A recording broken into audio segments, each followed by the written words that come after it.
Hey, all right, this will be quick. This will be quick. Here we go. So here's the bottom line.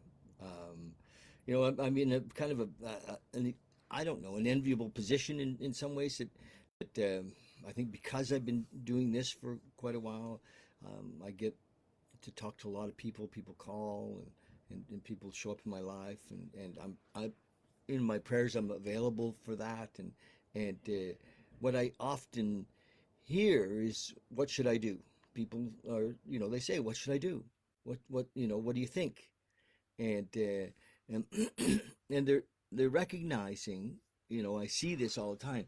Folks are recognizing that their best thinking is can't be trusted, that their best plans can't be trusted, and they're reaching out, and I think it's great to reach out. You know, fear sometimes says we can't, and we go back to making decisions which, for the alcoholic, the addict, often got us in trouble, maybe always got us in trouble, because our decisions are based on self, they're based on fear. And so how do we get out of living in an ego-based, fear-based life to a love-based, we'll call it a conscious, God-centered life? And I mean, there is a way, but the first thing is that you really got to get this point that we don't know how to make our own decisions. you know and ego will say, frig off, David, of course I know how to make my own decisions. Well, okay, keep doing it. When we're living in such a small percentage of our potential when we're trying to run the show ourselves. So, trust in each moment, build this relationship, make the most important thing in your life to build this relationship with higher power, with now, with consciousness, through prayer and meditation, through service to others, through cleaning up our house and our mess. And it works. It does. So that's the deal. When there's a lot of old language around, like this is positive or negative, or you know as if we can judge what's good or bad for us. you know Always, if you look in your past, you look back and you think, this thing that happened 3 years ago, that was the worst thing that could have ever happened, turned out to be the best thing, right? We're like, holy shit, that was the best thing that could have ever happened. So watch, and amazing things will come to pass when we're in contact, when we're in connection with, when we make our connection with this higher power our priority. Now, I don't know your higher power. And that's the thing we get hooked up on sometimes. What's he talking about? What's this God business? Just recognize that it's, if you ask, you'll be shown. Just recognize that. Say, okay, because many of us get hooked here. We say, oh, Jesus, no pun intended, I don't know what to do. How do I make a connection with a higher power?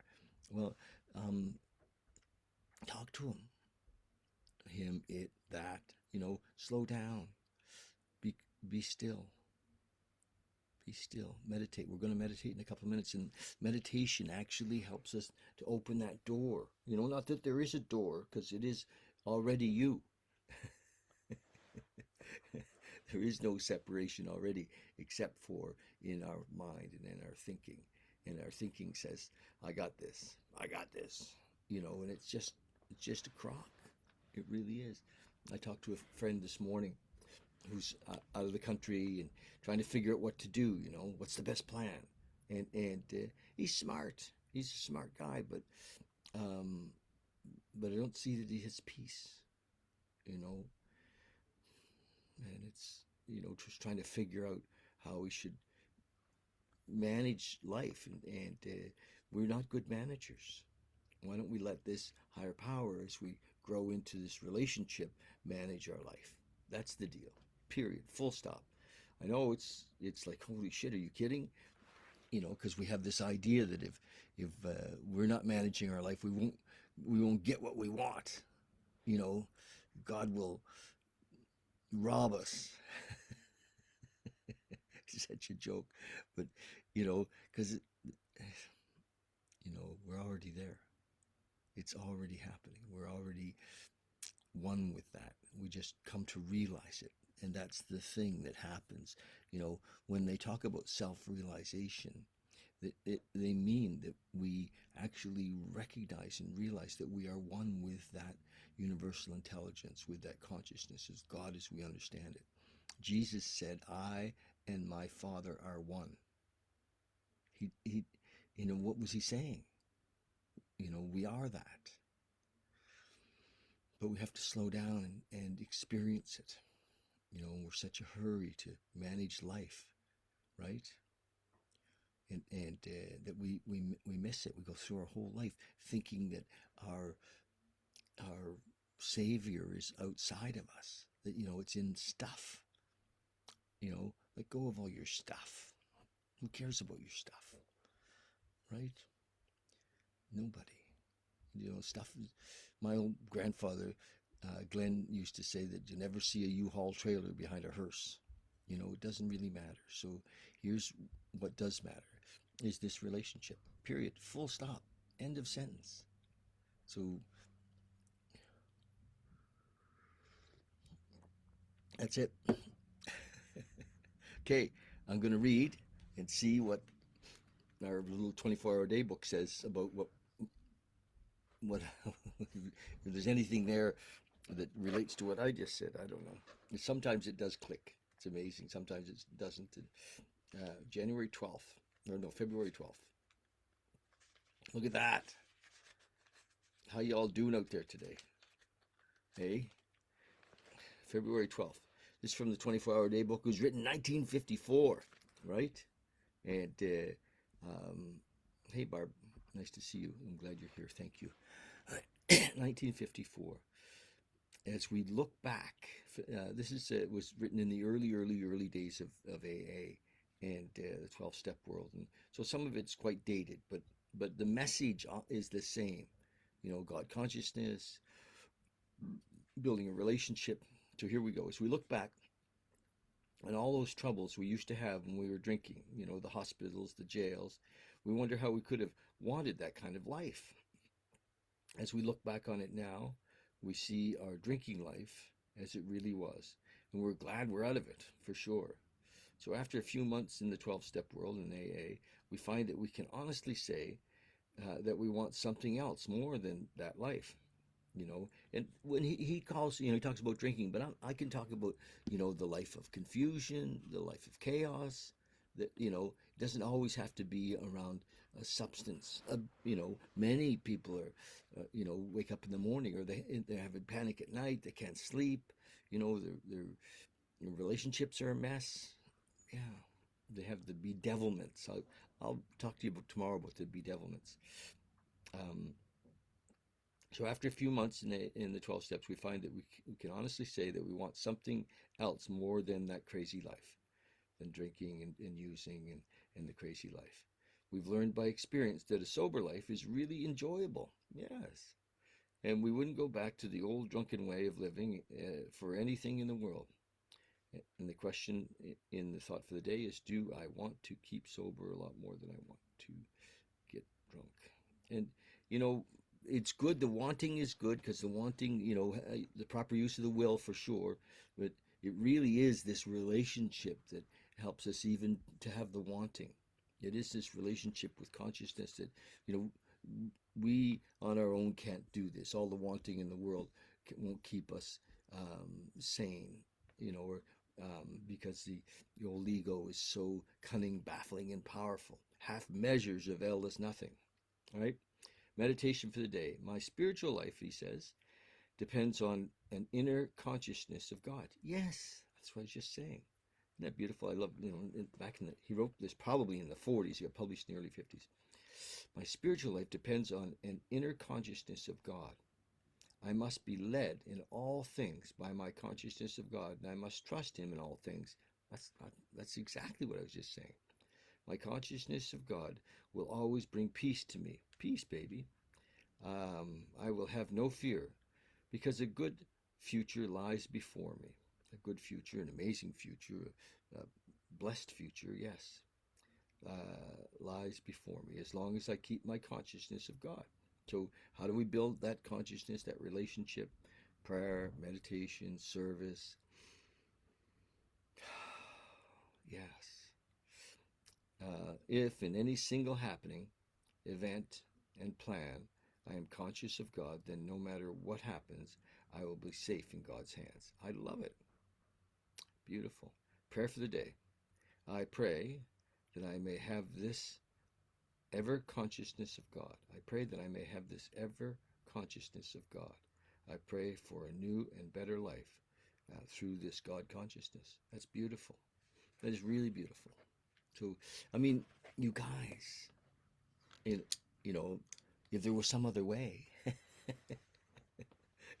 it's so funny. People say they're on the spiritual path as if there's somewhere to go. There is no spiritual path. Just be here now. This is it. It's not a path. It's now. In the consciousness of our Creator, our universal intelligence here now. It's not about learning a lot about spirituality. Although, I really enjoy learning, and I do enjoy. I've been listening to this speaker, um, Andrew Huberman, and he's a neuroscientist, and I find it exciting about the brain because it's like neuroscience, the science of the brain, is coming into alignment with what we're seeing here, and he's moving in alignment. It's amazing what the ancients have been saying, the teachings that we've had through all the spiritual practices, through all the depths of most all religions had this beautiful piece to it, and then kind of got expanded into rules. Anyway, so love you guys. We're going to meditate for a couple minutes. Love you to join me. And hey, Jason. Hey, buddy. Nice to see you. Hmm. Be here now. That's right. Nothing's missing. It's all here now. Okay. Let's just find a spot, to close our eyes. Just drop in. Just take a minute to drop in. Often we're so busy. And this, we drop in and breathe.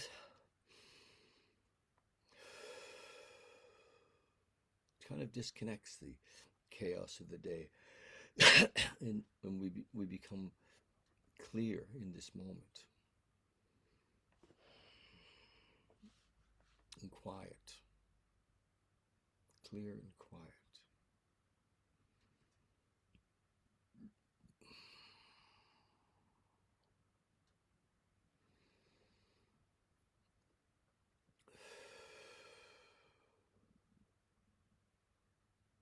Just settle down, sit quiet.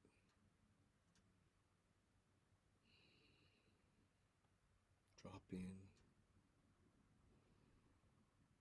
back to the breath. Whenever thoughts come up that are a little too, that grab us, try to engage us, or we become attached to or identified with, just let them go. We're going to let everything go. Let our identity of who we think we are go. We think we're a man, just let it go. We think we're a woman, just let that go just for now. Don't be any of those things consciously. Or think we're somebody's son or daughter, mother or father, just let it go. If we think we're our business, let it go. Our employment, let it go.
thoughts go. Isn't it funny how mind can all just kind of roll in and make up stories? It does that for me sometimes. So just gently let it go. Let the story go. Be here in this quiet, this peace.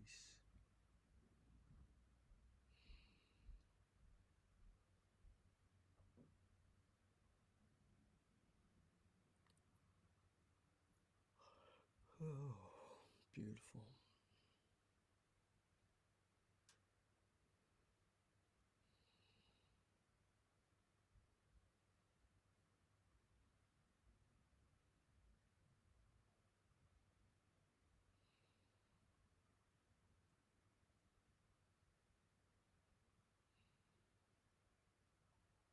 Just stand there, sit there,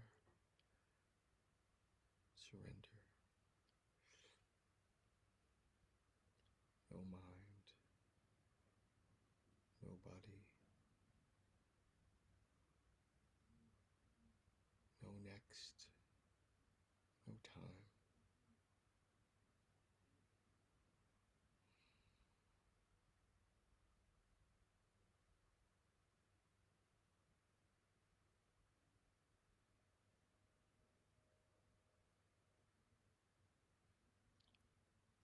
Literally disappear.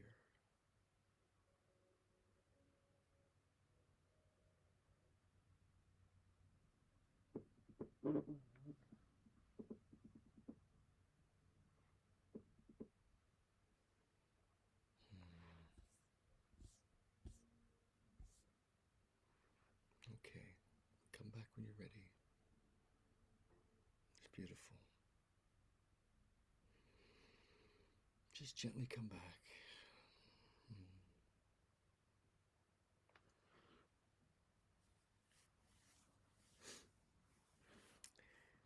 Thank you. Thank you, thank you, thank you. Okay, love you guys.